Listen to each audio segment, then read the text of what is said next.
गांव के किनारे एक छोटा सा घर था जहां रामशरण नाम का आदमी रहता था। उम्र लगभग 50 के करीब, चेहरे पर चिंता की लकीरें और मन में ढेरों सवाल। उसका जीवन हमेशा संघर्ष से भरा रहा था, कभी खेत में सूखा पड़ जाता तो कभी काम धंधा चौपट हो जाता। परिवार की जिम्मेदारियां भी थीं, लेकिन हालात दिन ब दिन बिगड़ते ही जा रहे थे। एक दिन जब उसकी फसल पूरी तरह से बर्बाद हो गई तो वह हारकर गांव के मंदिर में गया। उसने भगवान की मूर्ति के सामने सिर झुकाया और दुखी स्वर में कहा, हे भगवान, मैंने कभी किसी का बुरा नहीं किया, फिर भी मेरी परीक्षा क्यों ली जा रही है? क्या आपको मेरी तकलीफें नहीं दिखती? मंदिर में बस शांति थी, कोई जवाब नहीं आया। गुस्से और बेबसी में रामशरण ने वहां जलता दिया उठाया और कहा, अगर आप सच में हैं तो मेरी तकलीफें खत्म करो, वरना मैं मान लूंगा कि इस दुनिया में इंसान को बस अपने दम पर ही जीना है।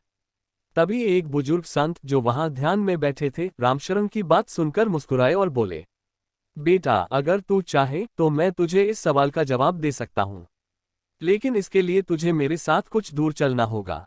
रामशरण को थोड़ी झिझक हुई, लेकिन उसने संत के साथ चलने का फैसला किया। वे दोनों मंदिर से बाहर निकले और एक अनजान रास्ते पर चल पड़े। रामशरण संत के साथ चल पड़ा। गांव की गलियों से होते हुए वे जंगल की ओर बढ़ने लगे। रास्ते में रामशरण बेचैन था, लेकिन संत शांति से आगे बढ़ रहे थे।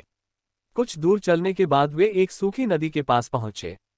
संत ने वहां बैठते हुए कहा, बेटा, इस नदी को देख। पहले इसमें पानी बहता था, लेकिन अब ये सूख चुकी है। क्या तुझे लगता है कि यह नदी हमेशा सूखी ही रहेगी? रामशरण ने नदी की दरारें देखते हुए कहा, नहीं, जब बारिश आएगी तो ये फिर से भर जाएगी। संत मुस्कुराए और बोले, बिल्कुल सही। अब सोच, तेरी जिंदगी भी इसी नदी की तरह है। अभी परेशानी का दौर चल रहा है, लेकिन इसका मतलब यह नहीं कि सुख कभी वापस नहीं आएगा। रामशरण ने सिर हिलाया, लेकिन वह अभी भी पूरी तरह संतुष्ट नहीं था। उसने कहा, लेकिन बाबा, मेरी तकलीफें कभी खत्म ही नहीं होती। एक मुश्किल जाती है तो दूसरी आ जाती है।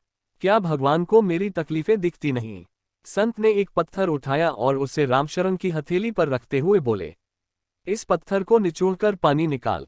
रामशरण चौंक गया। उसने पत्थर को कसकर दबाया, लेकिन उसमें से कुछ भी नहीं निकला। उसने कहा, बाबा, पत्थर से पानी कैसे निकलेगा? ये तो असंभव है। संत हंसे और बोले, बिल्कुल। जैसे इस पत्थर से पानी नहीं निकल सकता, वैसे ही भगवान तेरी क्षमता से ज्यादा बोझ नहीं डालता। तू सोचता है कि तुझ पर बहुत अत्याचार हो रहे हैं, लेकिन सच यह है कि तू इन परेशानियों से भी मजबूत बन रहा है। रामशरण को कुछ समझ आने लगा, लेकिन उसके मन में अभी भी सवाल थे। तभी संत खड़े हुए और बोले, चल, तुझे एक आखिरी चीज दिखानी है। वे फिर से जंगल के अंदर चल दिए।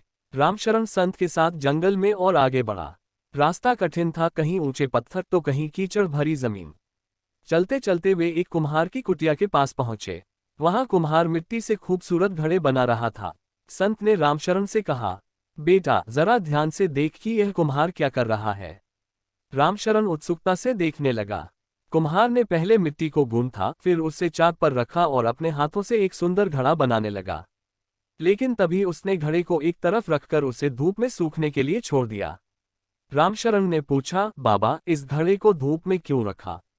संत मुस्कुराए और बोले, क्योंकि अगर यह घड़ा ठीक से नहीं सूखेगा तो ये कमजोर रहेगा और थोड़ा सा दबाव पड़ते ही टूट जाएगा। रामशरण ने सहमति में सिर हिलाया। फिर उसने देखा कि कुम्हार सूखे हुए घड़ों को आग में डाल रहा था। ये देखकर वह चौंक गया और बोला, बाबा, ये क्या कर रहे हैं? इतनी मेहनत से बनाए गए घड़ों को आग में क्यों डाल दिया? संत ने धीरे से कहा, यही असली परीक्षा है बेटा। अगर ये घड़े आग में नहीं तपेंगे तो मजबूत नहीं बन पाएंगे। थोड़ी सी ठोकर लगते ही टूट जाएंगे।